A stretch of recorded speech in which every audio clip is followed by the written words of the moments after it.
사랑하는 성도 여러분, 오늘도 더 주 안에서 복되고 귀한 하루 되기를 원합니다. 이번 주부터 바이든 새 정부가 공식적으로 출발을 할 것입니다. 특별히 이렇게 새로운 정부가 출발하면서 또 새로운 각오와 결단을 가지고 새로운 일들, 또 새로운 미국을 건설하기 위해서 노력할 것입니다. 나름대로 또 내각도 새로 구성하고 모든 것들을 이제 새로운 마음으로 정말 계획하고 있지만 우리는 이제 기존에 모든 정권들이 그랬던 것처럼 처음은 이렇게 이런 결심을 하고 모든 것들을 시작하지만 또 이렇게 시간이 지나면서 다시 이렇게 옛날의 그런 모습으로 회귀하는 것들을 볼 수 있습니다. 그래서 늘 우리는 어떤 기대와 희망을 가지고 이러한 정부가 출범하는 것들을 우리가 응원하고 지지하지만 또 나중에 보면은요, 또 지지율이 이렇게 쭉 떨어지는 것들을 볼 때에 사람이 하는 그런 모든 것들은 항상 이렇게 처음 마음처럼 이렇게 끝까지 가지는 않는 것 같습니다. 특별히 우리 2021년도 1월 1일 날 우리가 결심했던 것들, 여러분들 얼마나 지키고 있습니까? 작심 삼일이라고 이미 결심했던 것들이 다 무너진 그러한 사람들이 아마 많으실 것입니다. 우리가 이렇게 뭔가를 결심하고 또 뭔가를 이렇게 새롭게 할 것이다라고 이렇게 다짐을 하지만 또 쉽게 그런 것들이 무너지는 것은 뭐냐면 우리들의 내면 속에 갖고 있는 그러한 연약한 인간의 죄성 때문이 아닐까라고 이렇게 생각을 해봅니다. 그래서 오늘은요, 우리가 무엇을 바꿔야 되고 또 우리가 어떻게 바뀌어야 되는지에 대해서 오늘 말씀을 통해서 좀 이렇게 생각해 보고자 합니다.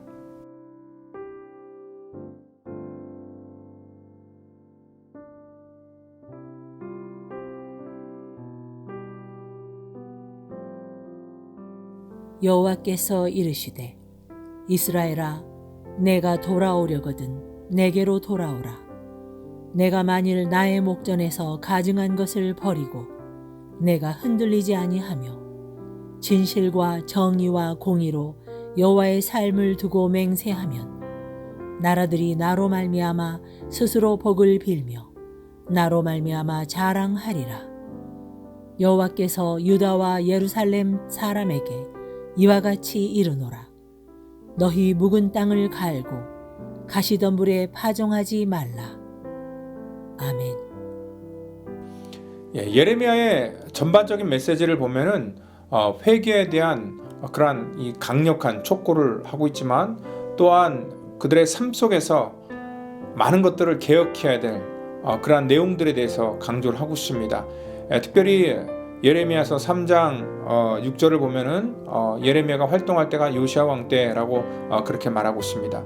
우리가 이 성경에서 요시야 왕을 항상 기억하는 것은 종교 개혁을 했던 왕으로 기억하고 있습니다. 실질적으로 요시야 왕은요, 이렇게 성전 수리를 하다가 율법책을 발견하고 율법책에 명시된 대로 정말 이스라엘 백성들이 다시 하나님 앞에 돌아오기를 원했습니다. 그래서 그는 백성들이 드리는 그러한 모든 이 잘못된 이 제사들을 전부 다 폐지해버리고 하나님 말씀대로 중심으로 율법책에 기록된 대로 그렇게 사람들이 살기를 원했다는 것입니다. 이렇게 겉으로 볼 때는요, 요시아의 그러한 종교 개혁이 성공한 듯 그렇게 보였습니다. 그런데 요시아가 죽고 나자마자 곧바로 다시 옛날의 모습으로 회귀하는 것을 볼 수 있었습니다.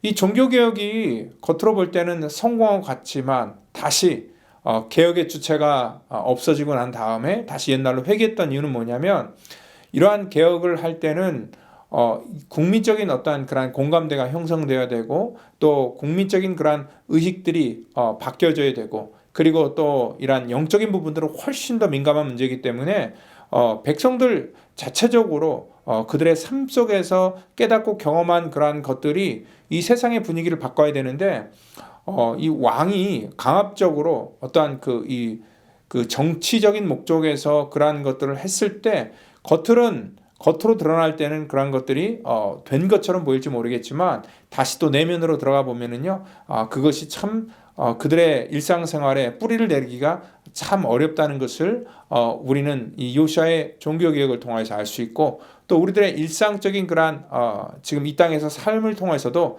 그러한 것들 우리가 깨달을 수 있다는 것입니다. 특별히 암이라는 질병이 참 무서운 건 뭐냐면 겉으로 이렇게 자각할 수 있는 그러한 증상이 빨리 나타나지 않는다는 것입니다.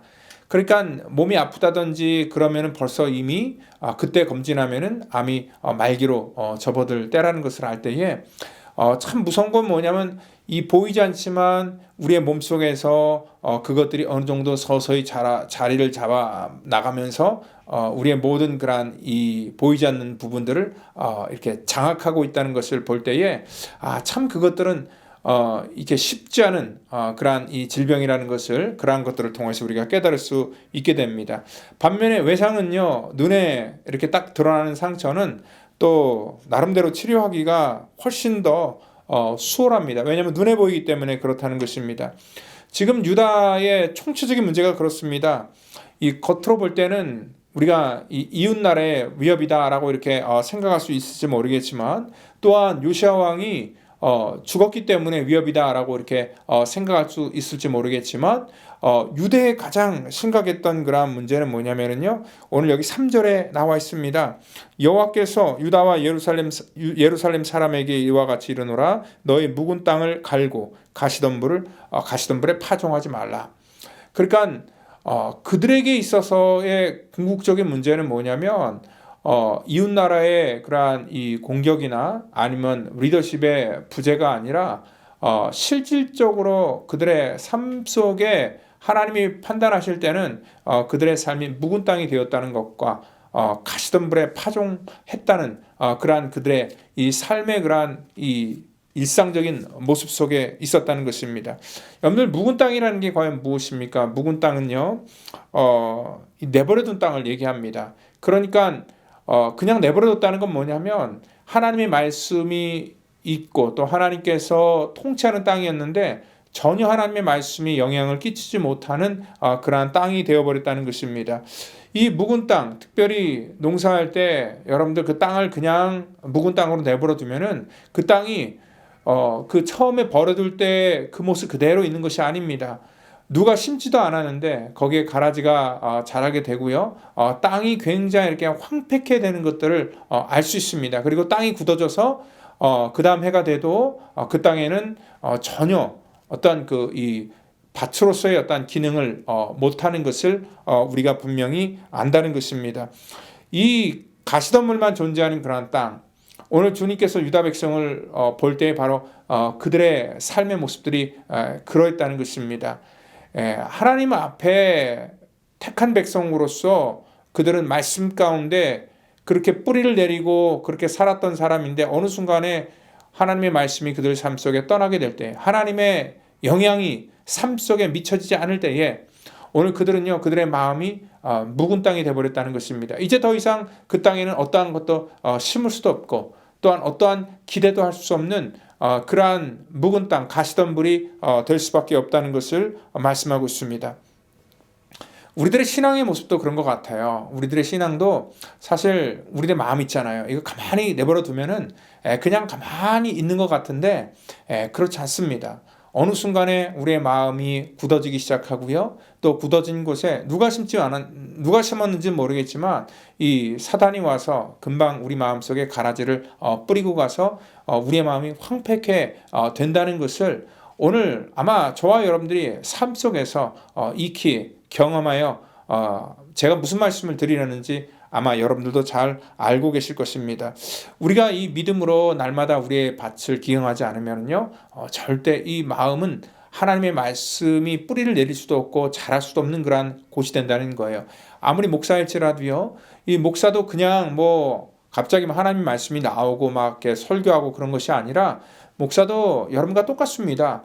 하나님의 말씀을 보지 않고 또 세상 일에 더 관심을 갖고 세상에 기울이다 보면은요, 어느 순간에 제 마음도 금방 이렇게 딱딱하게 굳는 것을 볼 수 있습니다. 하나님께서 말씀을 해주셔도 그 말씀에 감동이 없고 찬양을 해도 은혜가 임하지 않는 그러한 제 자신의 마음들을 볼 때에 오늘 우리 마음은 그냥 두면은 가만히 있는 것이 아니라 반드시 우리 마음은 하나님께서 원치 않은 방향으로 가게 된다는 것입니다. 그게 바로 우리 마음속에 근본적으로 있는 그러한 그 죄성이 있기 때문에 그렇다는 것입니다.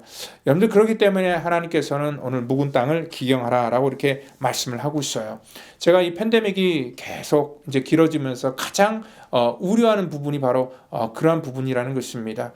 여러분들, 지금 몇 개월째 얼굴을 못 보고 또 같이 이렇게 연락도 이렇게 안 되는 분들이 정말 대부분인데요. 이분들이 과연 신앙생활을 열심히 하고 잘 하시다가 다시 이렇게 뵙게 될 때에 그 예전의 그러한 마음, 또 예전의 그러한 믿음을 그대로 가지고 왔을까? 아니면은 이렇게 오랜 기간 동안에 혹시 하나님의 말씀을 떠나서 그 마음이 정말 이 굳은 땅이 되어버리지 않았을까 하는 그러한 이 걱정과 염려, 이런 것들이 또 이 목회자 입장 속에서 있다는 것입니다. 여러분들, 우리가 묵은 땅이 되면은요, 하나님 앞에 예배를 드려도 은혜가 임하지 않고 말씀을 읽어도 어떠한 감동이 없다는 것을 우리가 분명히 아셔야 된다는 거예요. 그래서 오늘 우리는 우리 마음을 그냥 그대로 내버려두면 안 된다는 것입니다. 히브리서 6장 7절에는요, 땅이 가시와 엉겅퀴를 내면 저주함에 가까워 그 마지막은 불사람이 된다라고 말씀하기 때문에 그렇습니다. 우리의 마음이 굳은 땅이 되어서 가시덤불이 나면 그냥 그대로 있는 것이 아니라 하나님께서 그 땅을 또 그 마음을 불살라 버리겠다라고 이렇게 말씀하고 있기 때문에 오늘 저와 여러분들이 이 땅에 살아가면서 우리의 마음을 정말 민감하게 날마다 깨어 있을 수 있도록 우리의 마음의 밭을 기경하는 그러한 성도와 또한 우리 믿음의 성도들이 되기를 예수님의 이름으로 축복드립니다. 다 같이 기도하겠습니다.